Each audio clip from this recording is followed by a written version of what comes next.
The story starts here, in the heart of the city. We've been following this story since it first broke. Everybody's waiting to find out what's next. It's an issue for residents here and around Boston. Now, the city is buzzing. It's a story you first saw on SU News. It's the talk of the town. It's all coming up on SU News.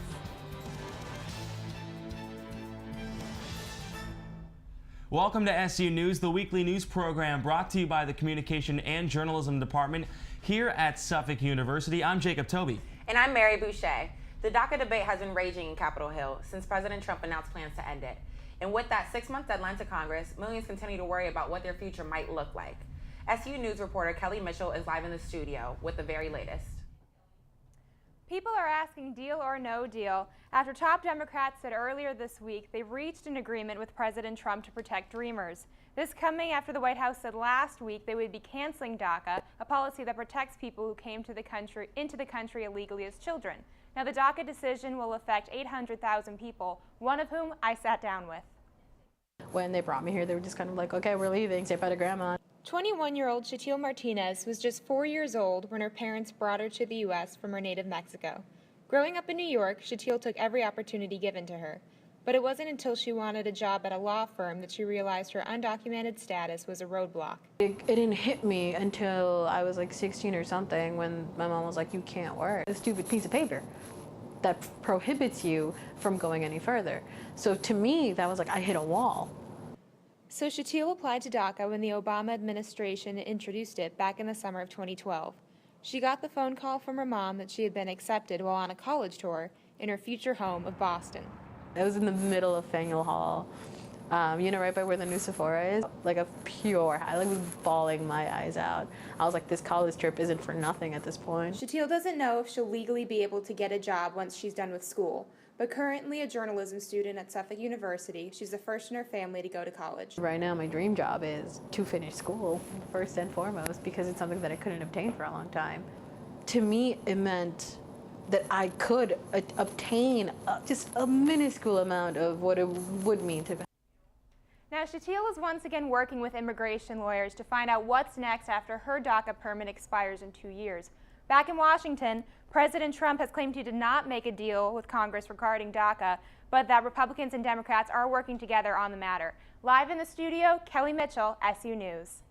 People in one of Boston's most popular tourist locations on high alert after a shooting in the Boston Common. SU News reporter Olivia Ladon is live in the city with reaction. Olivia? Right now, people across the city are on alert following a shocking shooting on the Boston Common during rush hour on Tuesday night. It all started when a 19-year-old was shot and seriously injured just before 7 p.m. on Tuesday, creating a chaotic scene in the nation's oldest park. I just kind of sat there. I didn't know what to do, so I stayed where I was because headed back towards like where I live would be going through the Commons. So I just waited there, and I got a call from my brother saying that Emerson's campus had been put on lockdown, and so he called me, so I left and met up with him. And while it did not take long for police to swarm the Common, people say they are now taking extra precautions in the park. Concerned about my safety when walking around the Commons at night now. You don't see that much security presence. We don't know if there's going to be more security presence because obviously we don't see any officers around here now. So after the incident of the shooting, it just got more dangerous. And as police continue their investigation, many are left asking questions. So I haven't really heard a lot of details about the shooter, who they were shooting at, like what was the cause of the incident, and basically there hasn't been a lot of information, so I don't know how the investigation's going because they haven't given us any information about it. Initially, police took 3 persons of interest into custody, but in connections with the shootings, but they have been released and no files have been charged. Live in Boston, Olivia Ladon, SU News. Hurricane Irma packing a devastating punch in the south. Right now, millions are still in the dark and thousands have lost everything. Going through Irma was not the end for Florida residents. Its consequences are even being felt here in Boston. SU News reporter Matt Brown explains. Hurricane Irma made its way over the south this past weekend, triggering severe flooding in Florida. Now, authorities along the storm's 400-mile path are struggling to get aid to its victims in the Keys and Florida, and to get a complete scope of the damage done. After making landfall in Florida early Sunday morning, the then Category 3 storm quickly made its way northwest, eventually becoming a tropical storm in Georgia and dissipating in the south, In preparations for the storm, which decimated the Caribbean islands, Florida Keys, and mainland this past weekend, Floridians bought out grocery store shelves of water and food, cleared big stores of their generators, and backed up traffic for miles waiting for the limited amount of gas to fill up their cars. Jess DiLorenzo, a former college student living in Boston, just moved to Orlando and experienced these widespread buyouts. But most gas stations were actually already out of water, which was making people a little bit nervous, including myself as someone that has never been through a hurricane before. And it was kind of in the gas stations that you noticed even locals were like, okay, maybe this is a little bit bigger of a storm than normal. As for food, typical canned goods, all gone, things like that. Destruction was expansive. Irma blew beach sand up into the city sidewalks, left boats in the middle of city streets courtesy of massive storm surges, and left people without power for days, many of them still without it. Honestly, it was just really loud that night. Just like you hear about, the wind sounded like a train coming at you. Our building didn't shake too bad, but I live in a really big building. We could hear trees cracking outside, branches falling from the trees, really all over the place, big trees too. That was really surprising. Like, we thought it would be the smaller trees that went down, but there was some really large trees blocking some major roadways, which also caused power lines to fall and things like that. Now, the Florida Keys have their eyes set on Hurricane Jose, recently downgraded to a Category 1 in the Atlantic. Fortunately, meteorologists don't think that this hurricane will hit the U.S. In Boston, Matt Brown, SU News. It's the announcement that Apple fans have been waiting for all year. The tech giant is releasing its new iPhone. But it comes with a hefty price tag, so will people be lining up for the new phones? I went to Boylston Street to find out. Apple's newest product, the iPhone 10, has people going crazy. Everyone is wondering what all the hype is about and why it costs so much money. The iPhone 10, brand new, smooth, fresh, fast, and expensive. Just under $1,000 to be exact.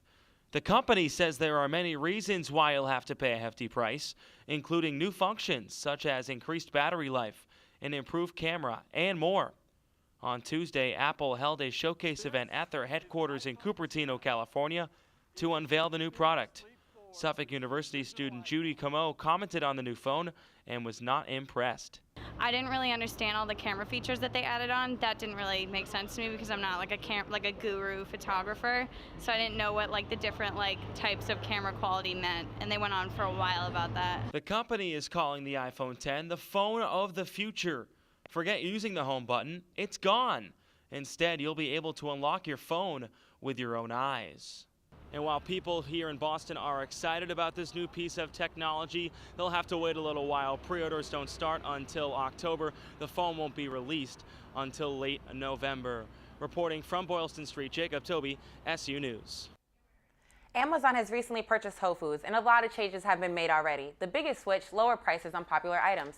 But can customers really tell the difference? Over the summer, Amazon recently purchased Whole Foods Market. There has been rumors about the prices dropping since the corporate change has occurred. I spoke to an employee and a few customers to see how they felt about the change. I'm a frequent shopper at Whole Foods. Love it. Yes, I have seen a lot of prices drop. I don't necessarily always look at the prices of things, but I know it's been cheaper. Amazon made its big purchase on August 28th, buying Whole Foods. The day that it was finalized, our prices dropped. I believe over 400 items dropped. On average, I think it was like 43%. If you're wondering about the new prices on your favorite items, the staples, avocados, farm-raised salmon, ground beef, water. The price change also includes the food bar. Pre-made food, usually they do it by weight, but I don't think they're doing it by weight anymore because my price from $15.99 from a stir fry from the hot bar went from $15.99 to $9.99. As a former employee of Whole Foods Market, I am happy to see they're still holding their high standards. This is Mary Boucher reporting for SU News. Still ahead, an international invasion. The big change coming to Suffolk student body. Stay with us.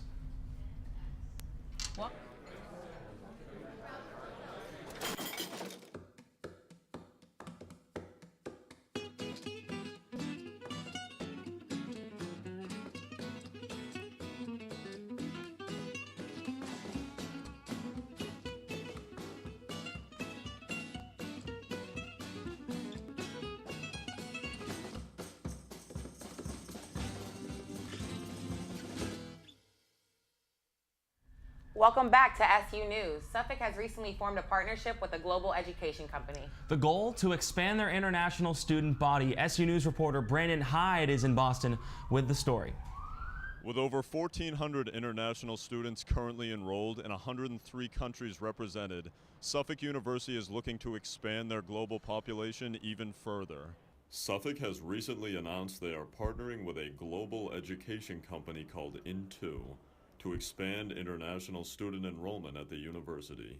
Into is basically an international recruiting organization, a very global, well-known firm to kind of help college students. They're basically counselors who recruit students from all over the world. Suffolk currently has the 5th highest percentage of global students among national universities. International students attending Suffolk discussed the impact this expansion has on the university as a whole. The ambience of the school is richer and it has more potential for new people to come because you know that, you have a multicultural environment. You think it would be good to hang out with those people. I think international students bring a different mindset, different education levels, and it's really good for even local students, like Americans, to learn from them about different cultures, not just from textbooks.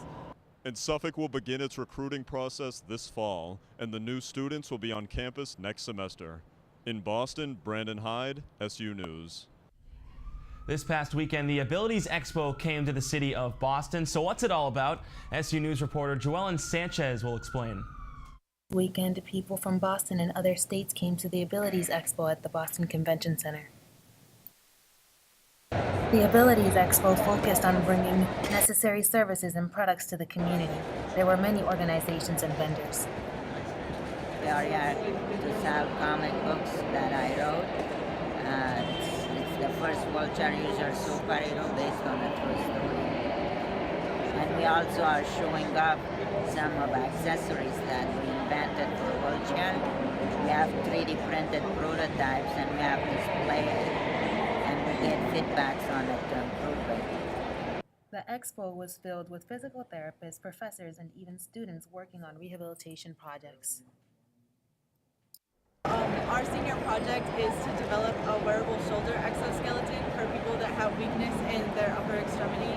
And we came to the expo hoping to see what current devices are out there, and if there are any people that we could send a survey to see what they're looking for in a device such as this and how we can cater it to suit their needs and what they want in a device such as this. This is Joellen Sanchez for Suffolk. Coming up next, we'll head to the Boston Commons to check out auditions for American Idol's return. We'll be right back.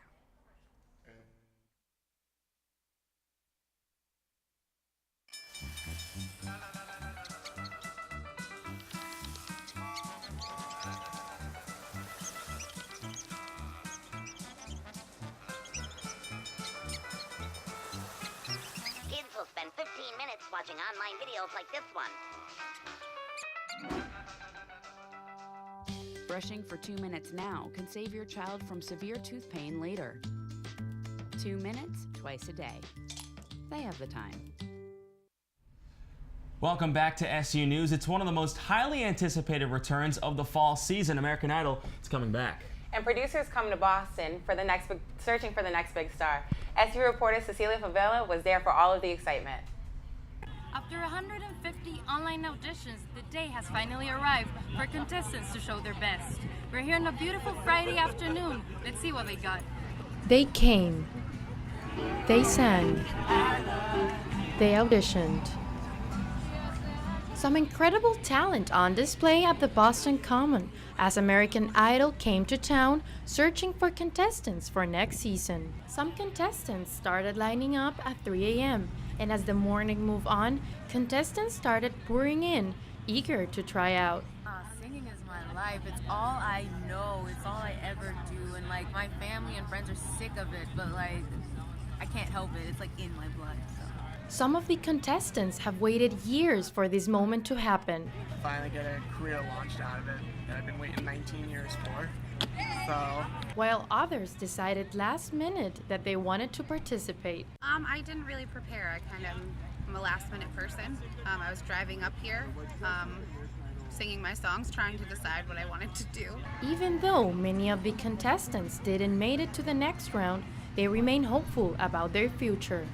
This will definitely be a part of my story, I guess, because you know how those famous people, they always say this is one of the no's to your many yeses, so. After a long day of auditions here at the Boston Common, people got to see the excitement, the high energy, as well as a little bit of nervousness. Now all we have to do is wait and see who gets to the next round. For SU News, Cecilia Favela. That's going to do it here for SU News. I'm Mary Boucher. And I'm Jacob Toby. Thanks for watching.